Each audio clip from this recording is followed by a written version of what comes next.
Ketakutan tuh nggak ada yang pernah real. Ketika lu teman-teman semua mau mulai sesuatu ya, kalian takut, itu nggak ada yang real gitu. Keluarga kalian, kalian takut ngomongin apa, itu cuman ada di kepala kalian.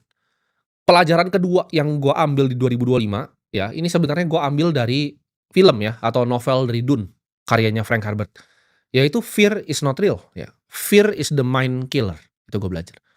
Ketakutan tuh nggak ada yang pernah real. Ketika lu teman-teman semua mau mulai sesuatu ya, kalian takut, itu nggak ada yang real gitu. Keluarga kalian, kalian takut ngomongin apa, itu cuman ada di kepala kalian.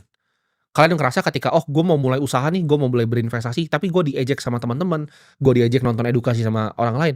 Orang tuh nggak ada yang pernah peduli sama lu, ya. Lu tuh ada di spotlight bias ketika lu ngerasa dunia itu berputar di lu padahal nggak ada yang pernah peduli. Ketika lu jalan di mall tuh nggak ada yang pernah peduli sama lu.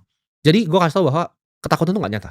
Buat apa ya lu takutin masa depan atas sesuatu yang lu nggak akan pernah bisa kontrol. Yang ada tuh hanya kenyataan yang ada di depan mata lu ini. Ya, di detik ini, kenyataan tuh yang ada. Ketakutan di masa depan tuh nggak ada, ketakutan di masa lalu tuh juga nggak ada.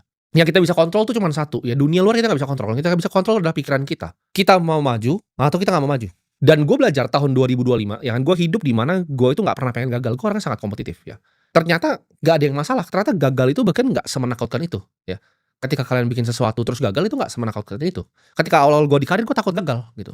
Tapi gue pernah bikin startup ya, dipuja satu Indonesia, sampai masuk, penghargaan di luar negeri segala macam, ya mau diinvest sama salah satu venture capital paling besar di dunia, investornya Apple. Umur 19 tahun orang bilang semuanya golden boy, lalu hancur ya, semuanya hancur dan gue rasa ya not so bad gitu kegagalan. Gue bisa belajar banyak dari hal itu dan gue bisa lompat lebih jauh. Jadi 3 langkah mundur untuk 30 langkah ke depan itu nggak masalah.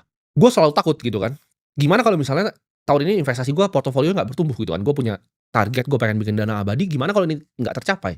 Tapi setelah gue pikir-pikir, nggak semua faktor gitu bisa kita kontrol. Semua itu ada waktunya ya.